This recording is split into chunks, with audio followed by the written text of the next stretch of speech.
Hello hi नमस्ते नमस्ते नमस्ते आदरणीय सम्पूर्ण कृषक महानुभावहरू हाम्रो यस युट्युब च्यानल हेरेर बस्नुभएका सम्पूर्ण महानुभावहरूलाई हार्दिक नमस्कार।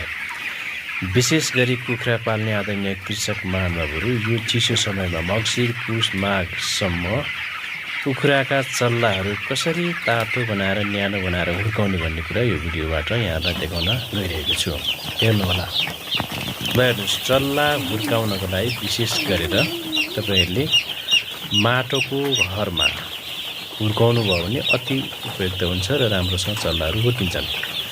चल्ला ल्याउनुभन्दा एक दिन अगाडि नै भुसे चुलो बाल्ने हैन, कोठालाई न्यानो पारेर राख्ने, तातो बनाउने, भुसहरू राख्ने, सफा सुग्घर गरेर चल्लाहरू त्यसको भोलिपल्ट मात्र ल्याएर र छाड्नुभयो भने राम्रो हुनेछ।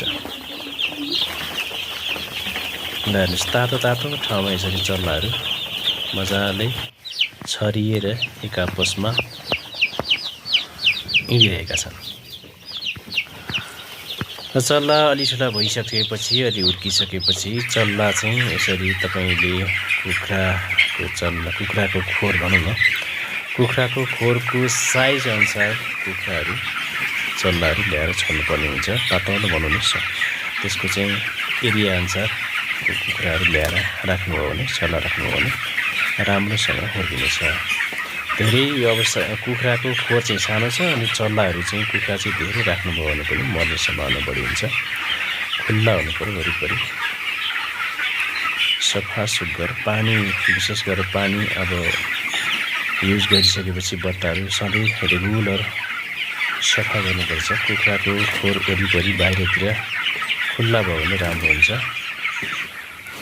यसरी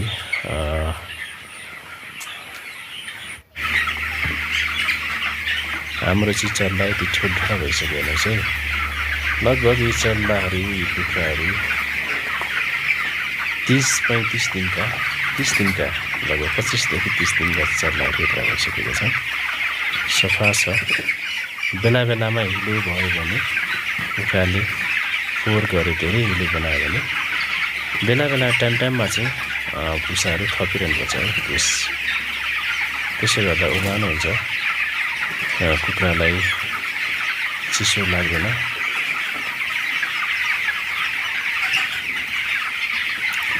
तपाईहरुले पनि कुखुरा पाल्दै आइरहनु भएको होला।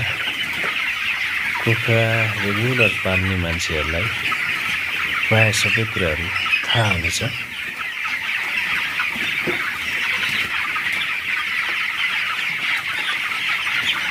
हाम्रो भिडियो चाहिँ तपाईले सुरुदेखि अन्तिमसम्म हेरिदिनु भएकोमा यहाँहरूलाई धेरै धेरै धन्यवाद।